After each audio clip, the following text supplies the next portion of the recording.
Hey y'all, in this video I'm going to give you a couple examples of how to determine how many sig figs or significant figures a number has. The first thing that you need to remember is P and A. So we have the map of the United States here. P is for Pacific and the decimal is present, meaning that there is a decimal. And A means Atlantic. The Atlantic Ocean is on the right side, and A for absent, so the decimal is not there. Okay, so this just tells you which way you are starting from and which way you're going towards. So for the ones on the left side here, all of these have decimals. Okay, this one looks a little bit different, but we'll talk about that when we get there. So for the decimal being present, you start from the left side. You're gonna go until you get to the first non-zero number. Okay, so for this first example, I'm starting from the left. The first number is not a zero. So that means everything, including this one, the 7, and everything after that is significant. So that would be 1, 2, 3, 4, 5, 6, 7 sig figs or significant figures in this number. Okay, same thing with the next one. The decimal is present, so I'm starting from this side, but I go to the first non-zero number, meaning the first number that is not a 0, which would be this 5. Everything after that, including that, is significant. So 1, 2, 3, 4, 5. Okay, even though you have zeros in there and you have a 0 at the end, the only ones that are not significant in here are these ones that we crossed through.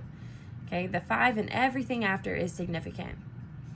Now, when you have ones that have scientific notation, typically it's going to be all of these numbers that are here that are significant, because your decimal is always going to be after the first non-zero number, meaning you're always going to stop before you get to the first one. Okay, the significant figures for this one are 5, 0, and 0. When we are counting significant figures, we do not count the 10 or the -4. We are only looking at this number in front of this multiplication sign. So even though there's more digits here, the only 3 that are significant are this 5, 0, and 0. So this number has 3 sig figs. Okay, on this side, none of these have decimals. So the decimal is absent, meaning I'm going to start from the right side, going towards the left. Same rule, go till you get to the first non-zero number. Okay, so I'm going through that 0, and then that and everything else is significant. So the 3, 0, 2, 9, and 7 are significant. That's a total of 5 digits. So this number has 5 sig figs.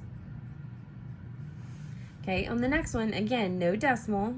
So we're gonna start from this side, go until you get to the first non-zero number. We have to go through all of these zeros until we finally get to that 5 that's not a 0. This is the only sig fig for this one. Okay, this is the only significant digit, so there is 1 sig fig in that number. And the last example that we have here, again, no decimal, so I'm starting from the right side going towards the left. Go to your first non-zero number. That would be the 3. So that and everything continuing from that would be significant. So the 3, 0, 0, and 9 are the significant digits in that one, and that's a total of 4. And that's how you determine how many numbers or how many sig figs a number has.